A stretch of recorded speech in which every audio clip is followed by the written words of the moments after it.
Views and opinions expressed by the guests and contributors on Conklin and Company are not necessarily those of 13 ABC.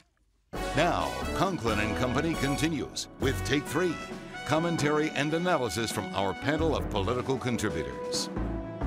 Welcome back to Conklin and Company. We're going to get right into it today with a ruling from TPS that surprises some people and could help their wallets a little bit. We welcome in Frederick Word from the Sojourner's Truth. Thank you much for joining us, and Michael Miller from the Toledo Free Press.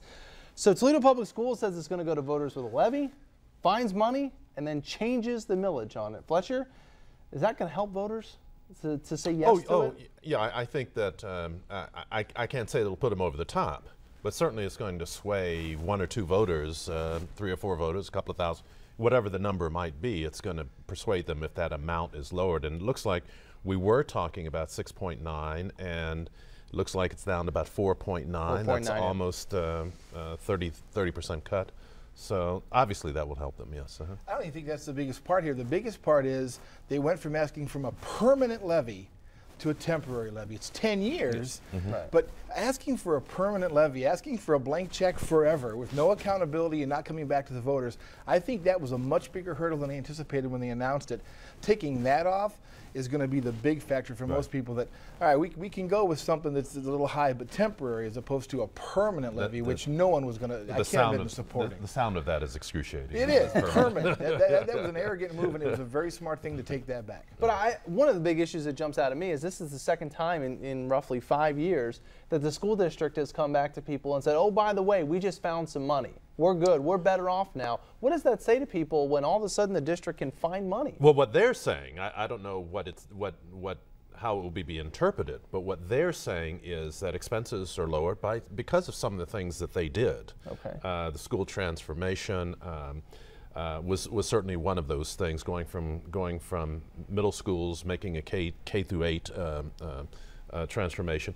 So they're saying that a lot of expenses have been cut because of things that they've done. It's a legitimate argument. But if I change thing in my household budget, I know things are going to go down. I'm watching it. How is it that here we are in August? One of those other factors, one of those other factors was because some of the things they did, not that many kids left the school system to go to charter schools, and I think that's something that they could not have foreseen. And a cynic might argue that this announcement and this change is pretty good timing when they're having just announced this big scandal with the grade manipulation and the dropout stuff in the state investigation that they were very concerned about. Pecco admitted publicly he was very concerned about that impact. This announcement is a nice way to redirect that conversation, and I'm not a big believer in coincidence. So. Well, none of us are cynics here, though. I'm obviously on the wrong show then. Mine says that under my name, cynics.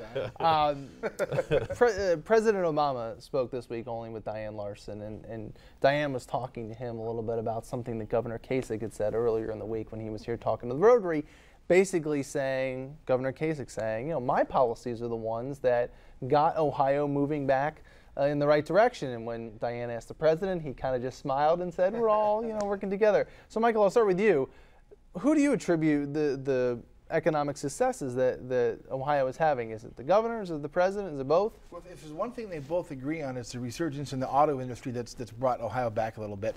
Kasich's in a tough spot. He trumpets too much success, and the president can say, well, if you're talking about auto success, I'm the one that put through the bailout package and got some of these places back on their feet. The Romney camp immediately came out and said, no, this is John Kasich's policies. This is not the president's policies.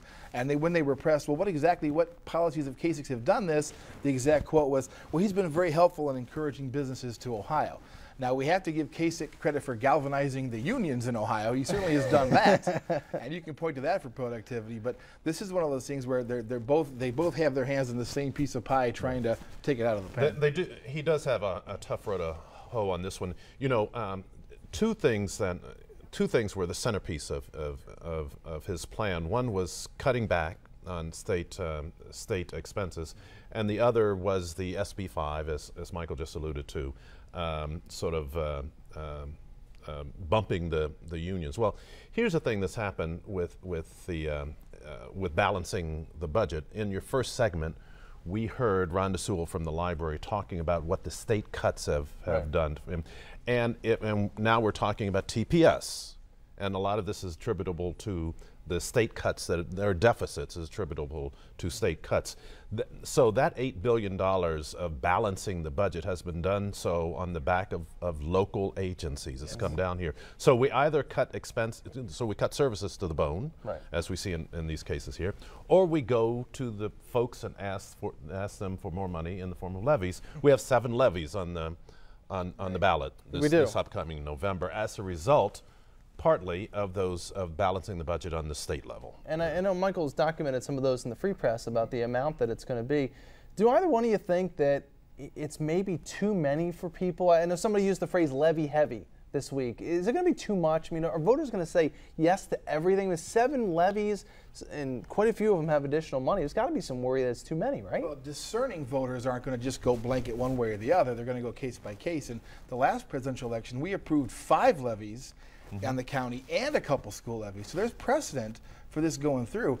Different economy then than it is now, but you want to hope people will take the time to make sure they're going case by case, not just blanket saying I'm for them or I'm against them, because that's not productive for anybody. The thinking by those who put levy on the ballot is that during this presidential election, at least in this corner of the state, this region, there will be a more liberal turnout because of the presidential election, and more liberal voters tend to vote for the levies more frequently. So that's the thinking behind it here. But will it impact them at all? There's so many. Maybe if there was 1 or 2, they might be more apt. Well, as Michael said, for discerning voters, not all voters are discerning. So how many? So how many voters are discerning? Some people vote the party line, Sean. So can either one of you predict the discerning voter count? We're talking about it months and months in advance and cover stories and radio shows and TV news segments about how many there are and how overwhelming that thought is. That I might want to support each of these, but when you add them all up, the impact on people with the average home price being down to $60,000 or so here in Lucas County,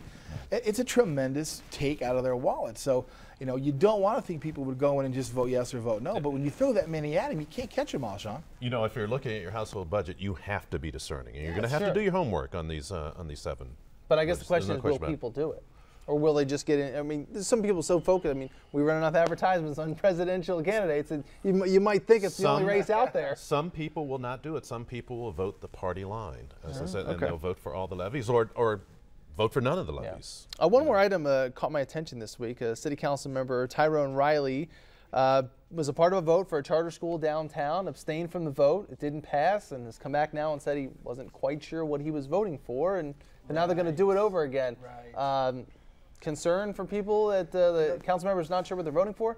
Anyone who's been watching downtown development and how city council acts had to have been just completely off their rocker on this vote on Tuesday. Here's a national franchise school wants to put a location downtown. On July 3rd, council approves a 30-day waiver for this permit to let them start building and get in there. Then the vote comes up. 6 of them vote for, which is 1 vote shy. Paul X. Hudson's on vacation. Yeah. 4 of them vote against it because they just in general don't like charter school, which is not a legal reason to vote against it. And then Riley abstains. At the meeting, both Tom Lemon, the plan commissioner, Mr. Ludeman, and Mr. Craig said, you can't do that. You can't abstain without a specific reason. The way the council rules are set, Joe McNamara, as president of council's hands were handcuffed. He can't jump in at that time. Right. And now Tyrone Riley first comes out and doesn't give a reason. Then he came out and said, well, I have a business deal at the property next door. Then he came out and said, well, I just don't understand it. So it doesn't make Tyrone look very focused and very educated on his job. But you also have to step back to the president of council and wonder, have you not had an orientation session with this new councilman and given him the tools he needs to make these choices? And why didn't you come out after the fact and help this be a little more clearly explained? And in the middle is this charter school with his major investment that's now sitting there, doesn't know if it can open in time for September. I got 20 seconds left for Fletcher before. Disaster is what it is. you got 15 seconds now. Well, here's the bottom line. There's going to be a redo. Okay? Redo. And Tyrone Riley is now going to vote for it, and we don't know what Paula Hicks Hudson is going to do, but it's going to have the 7 votes, and so this national charter organization is going to bring in the charter school, and we're going to have that effectively downtown. And we've added to our reputation. And that's the last word. And Michael will be calmed down here.